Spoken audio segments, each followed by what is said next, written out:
2023 marks the 20th anniversary of Prince of Persia: The Sands of Time, and I recently replayed through the game, something I don't think I've done since 2008 or maybe 2009, and I have something to say. Prince of Persia: The Sands of Time does not need a remake. I was first introduced to this game by one of my best friends at the first sleepover we ever had at his house. He was about halfway through the game already when he let me first play on his save, so needless to say I was getting my butt kicked. But it was still pretty incredible to me. And then finally when I went home, I didn't even seek out the game, because he had it on Xbox and me and my brother had a PS2. So I just thought, well, I'll never get to play that again. A week or so later, I was browsing Blockbuster for a game to rent from the PS2 section, and lo and behold, there I saw Prince of Persia: The Sands of Time for the PS2. I knew I needed to have it, so I rented it, played it, beat it, and it's been one of my favorite games of all time ever since. Prince of Persia: The Sands of Time is an action platformer game that released for the PC, Xbox, GameCube, and PS2 in November of 2003. It's considered a reboot of the original Prince of Persia developed by Jordan Mechner back in 1989, and they share many similarities, not only in aesthetic but also in gameplay. Jordan Mechner was also heavily involved in the development of the Sands of Time, and I believe the game benefited greatly from his involvement in the process. The Sands of Time retains some of the same traps and environments and similar platforming elements to the original. And even though that original game is a 2D side-scrolling platformer and the Sands of Time is a 3D action platformer, they both have a very similar feel while playing. In some ways, you could even look at the Sands of Time as a remake of the original game. So why do I say that the Sands of Time doesn't need a remake? Well, like I said, the 1989 game was a 2D side-scrolling platformer, and the Sands of Time is a 3D action platformer. The Sands of Time was a significant change to the formula, moving the series into 3D, although not for the first time, while still retaining the essence of the original game. So unless the Sands of Time HD remake is going to be in 4D, then I'm just not interested. I won't say that the PS2 and PS5 are too similar for a remake to matter.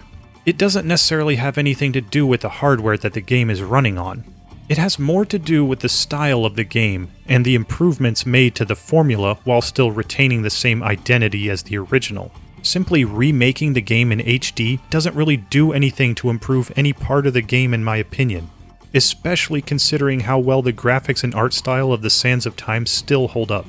And if there's going to be any changes to the gameplay, you might as well just make yet another reboot or sequel, because remakes of games, in my opinion, should never aim to change the gameplay of their original unless it was fundamentally broken in some way. The Sands of Time is not your average action platformer.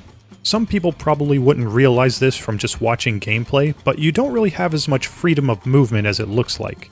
The prince has specific actions to navigate specific obstacles, and while those can be combined to create some amazing platforming sequences, the platforming feels more like a puzzle to be solved rather than a playground to be explored. Heck, the prince can't even perform a running jump unless there's a gap that he has to jump over. And that's not really a bad thing. It's actually a good thing. It's part of the Sands of Time's identity and what makes it so unique. The only thing about Sands of Time that I see a lot of people complaining about is the combat and how repetitive it can feel. And while I do think that compared to the platforming and puzzle solving, the combat can sometimes stand out as the weakest aspect of the game, I still think it contains enough variety to suit the length of the game, which is only about 6 to 8 hours if you don't go around doing a ton of exploration. For the most part, the game controls like any other action platformer of the time, but with a lot more polish and more intention with the design of the moves that the prince can perform. And the only changes that occur are the upgrades the prince receives in the form of a few stronger swords that can do more damage to enemies during combat, and increases to the number of power tanks for the Dagger of Time. Those power tanks allow you to perform more time rewinds and pull off more special moves before having to refill again. And it's probably a good time to talk about the Dagger of Time, actually. The Dagger of Time lets the player rewind any action within about 10 or 15 seconds. It'll allow you to get another attempt to either correct a mistimed jump or to block an attack from an enemy that got the best of you. And other than rewinding time, which is probably the most useful part, the dagger can also perform a multi-enemy freeze, which uses all the sand tanks but freezes all the enemies in the vicinity, letting you jump between them to dispatch them all in one hit each. You can also use the dagger to slow down time, freeze one enemy at a time for a quick and easy kill, and to finish off downed enemies that you've bested. I've said it before, but the graphics of this game really hold up in my opinion, and that's thanks mostly to the awesome art style.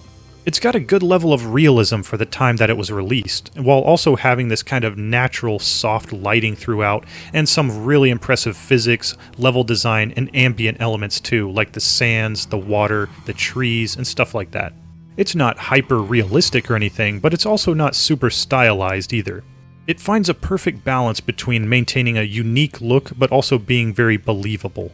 And not only a unique look, but a unique sound design as well. And music too. There are so many great little musical themes in this game. There's the main soundtrack, of course, but there's different music while you're in combat, and even that changes depending on what environment you're in. And then there's just this little lick that plays when the prince drinks some water to heal up. It's so cool. And there's the music that plays during the secret fountain area, which is not really music, but more like ambience, but it really adds to the scene and makes it feel like the one safe, mystical thing in the game. Honestly, looking back at the soundtrack for this game, it's clear to me that this game shaped some of my musical taste. I'm always looking for this kind of feel in the music that I listen to. The voice acting between the two leads is great too, and you really get to see their relationship evolve as the game progresses. The prince starts out as this prideful young guy who won't take crap from anyone and doesn't feel like he has to prove himself or earn anything. But as the game goes on, he realizes that he couldn't make it through all the environments and obstacles and puzzles without the help of Farah. So he comes around, to an extent. There's only one or two parts where the voice acting feels a little bit off, but for the most part, all the actors really elevate the story and do a really great job. Overall, the game as a whole does a fantastic job of immersing the player in this world, and it's really because of how well all these different elements tie together. And that immersion really helps you get invested in the story of this game. And here's your spoiler warning for those who haven't played Prince of Persia: The Sands of Time from 2003. The game is set in ancient Persia, during the 9th century AD. The prince narrates his adventures to, I assumed, me, but in the end we find out who he was really talking to. He travels with his father's army through India to visit the Sultan of Azad. The vizier of a local Maharaja tricks them into attacking the Maharaja's palace to get a hold of the Sands of Time, a substance that can prevent his imminent death. During the battle and the opening cutscene and tutorial levels, the prince takes the Dagger of Time, and the Maharaja's daughter, Farah, becomes a gift for the Sultan. Yikes. Later in Azad, the vizier tricks the prince into releasing the Sands of Time, turning everyone into monsters except the prince, the vizier, and Farah, who are protected by the Dagger of Time, a staff, and a medallion, respectively. The prince escapes and joins forces with Farah to undo the damage caused by releasing the sands and prevent them from engulfing the world. But he's not sure about her motives, at least not at first.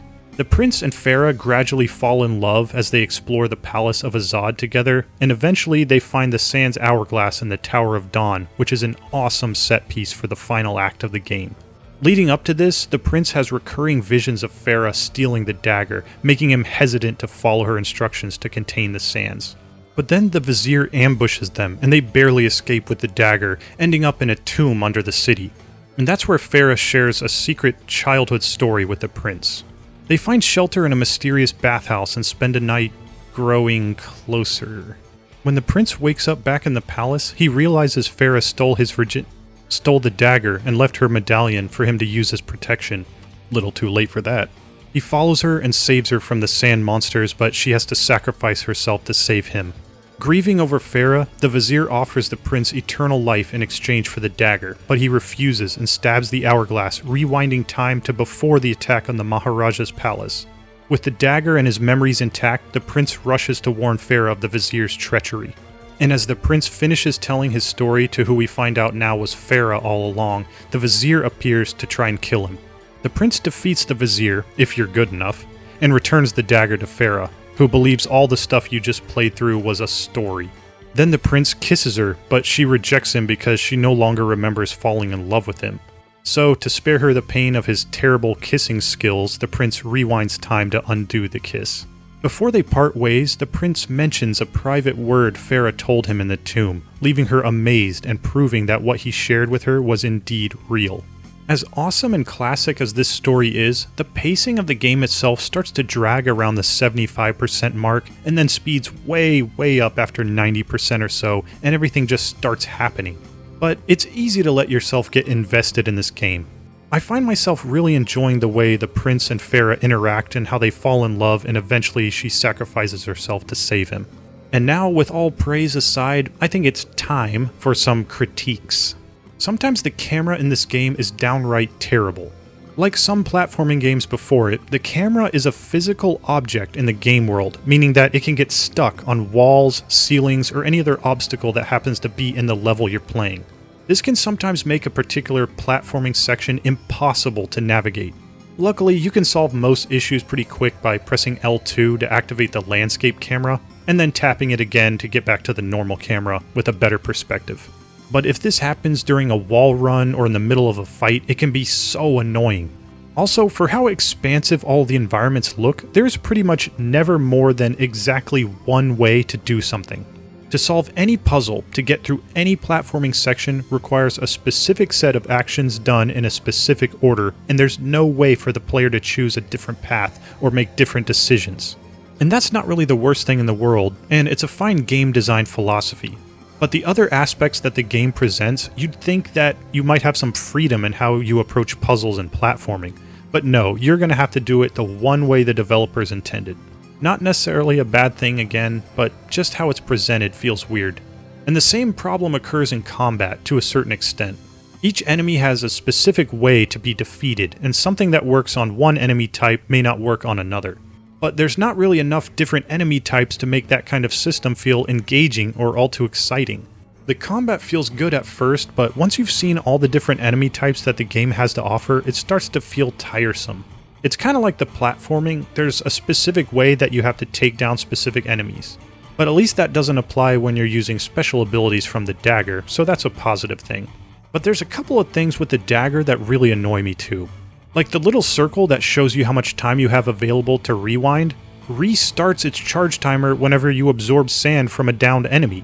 So for those few seconds right after you kill an enemy, you should be rewarded, but no, you're punished because you can't rewind again for a bit directly following an absorb. So if you're low on health, you have to be super careful not to finish off a downed enemy if there's even a remote chance that another enemy is going to hit you because you can't freaking rewind! There's also just a few minor bugs in the graphics and controls sometimes, but all that can be forgiven for how infrequently it happens. Like I said, the game originally came out on the PS2, Xbox, GameCube, and PC, and I played it on PS2 when I was younger. But recently I've been playing it on PC. It all feels the same to me with just a slightly different controller than that old DualShock 2. But regardless, I think the experience is great no matter which platform you play on. Because there's really only one path through the game, replayability really hinges on your enjoyment of the game itself, not finding different pathways or other ways to play. If you like what you played through the first time, that's great, because that's exactly what you'll be getting on the second, third, fourth, and so on. Personally, I think I'd recommend coming back to the game once or twice every year or two. It's super fun and it has a great story that I'd really recommend to anyone who likes action, platforming, or puzzles. To wrap this video up, I'd like to say this again. Prince of Persia: The Sands of Time does not need a remake. It's a fantastic game and still holds up 20 years later.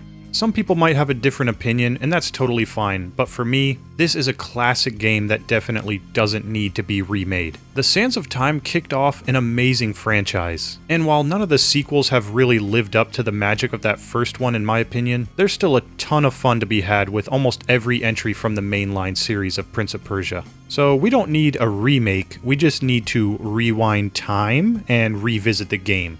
But let me know in the comments if you're excited about the remake, which is totally fine if you are, and let me know any other thoughts you had about the video, and thanks so much for watching.